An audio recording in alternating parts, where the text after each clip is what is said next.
So Donald Trump is in a huge lead over Joe Biden, according to the polls, and this has been a consistent thing over the past couple of months.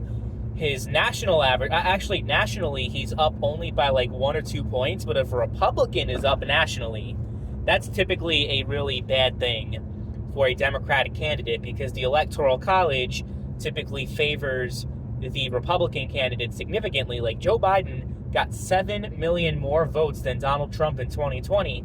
Yet, by Electoral College standards, it was a very, very close election. It was 50,000 votes in several states that determined the outcome of the race.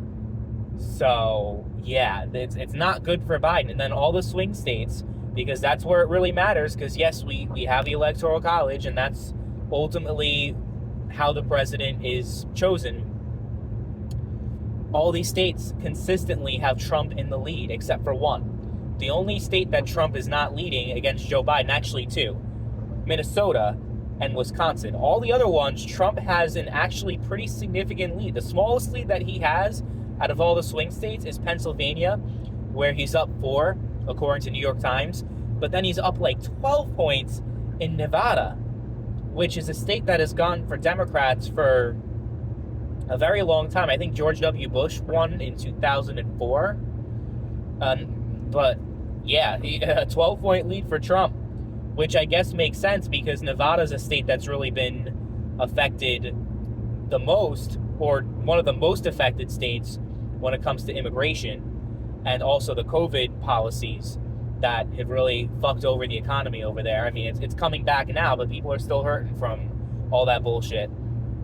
So Nevada, 12 points. I think Arizona, he's up 11 points. Florida's not even considered a swing state anymore. Though the way these polls are looking, Trump might win a bigger margin in some of these swing states than he might actually win in Florida.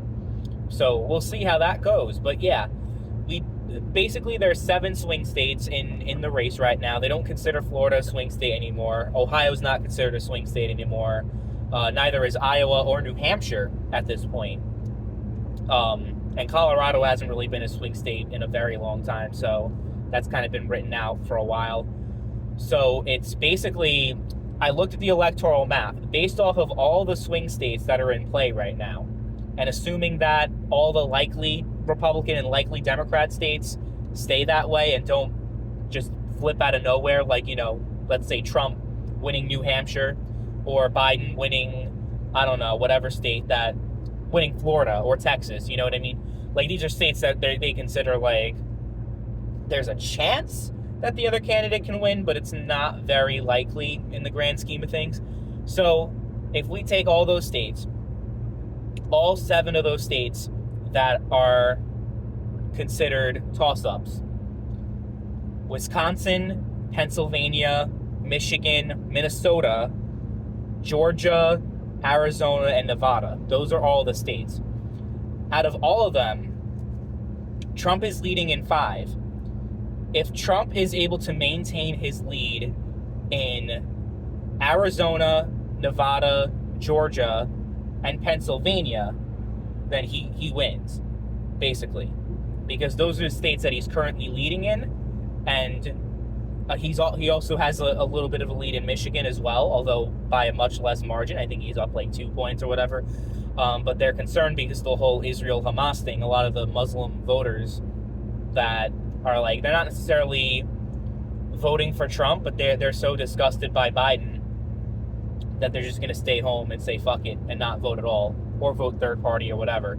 So there's a lot of concern because, in most states, the Muslim population honestly isn't a very significant voting base that they really have to be concerned about. But Michigan has the largest percentage of Muslims in the United States, so it's definitely a huge problem. And it's like, it's this balancing act that Biden's trying to pull. He's trying to cater to the pro-Israel and the pro-Palestine, but you can't cater to both sides. There's just no way that you can do it.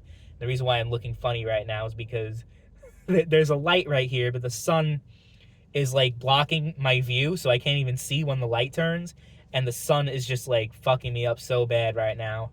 So bear with me for 1 second. Okay, it finally turned. Uh,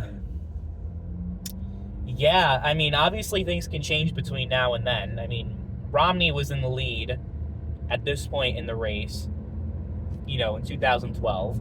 But you know what? Biden had a pretty significant lead across the board against Trump, with the same polling that we had 4 years ago.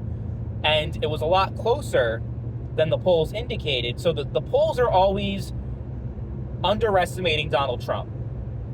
Even in 2020, that was the case. Now, people may talk about special elections and all these little races where the Democrats were underestimated and they actually overperformed the polling. So they're trying to say, well, the polling is actually favored towards Republicans now. And it's a grand conspiracy by the New York Times and all these groups to try to make the election seem closer than it actually is. And it's like, okay, well, like, what sense is there in that? Why would they purposely skew the polls to have Trump 12 points ahead in a state like Nevada? I'm not necessarily saying that the polls are entirely accurate, but I'm also, I find it kind of far-fetched that the polls, like, that they're purposely making Trump ahead in these polls, even though Biden's actually winning all of them. Like, what I heard years ago from Republicans was that the polls were actually, that they made it to look like Biden, like Hillary Clinton was ahead in 2016, so that the Republican voters would feel defeated and be like, oh, well, Hillary's a shoo-in, what's the point of even voting? So it's like, are they trying to do the same thing for Biden? Does the New York Times want Donald Trump in office? Or is like, oh, but it's making them more money because the polls look better, like, for Trump, and it's making the race more interesting, so it's like a profit motive.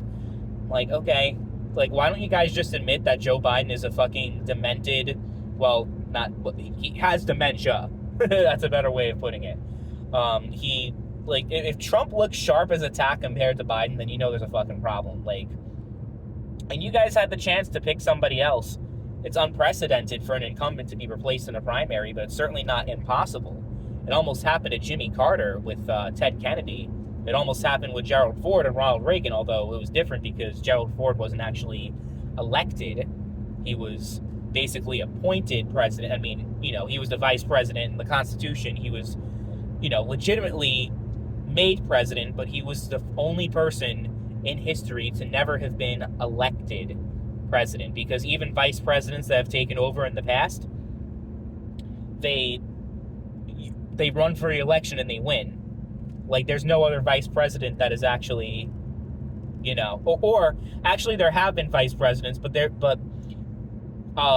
Gerald Ford never actually, like, ran for any election and won any, like, he wasn't governor, he wasn't nothing else. So, like, that shit's fucking crazy. It's pretty crazy. So we'll see what happens at this election. I don't know, but it's looking like a Trump victory. We'll see.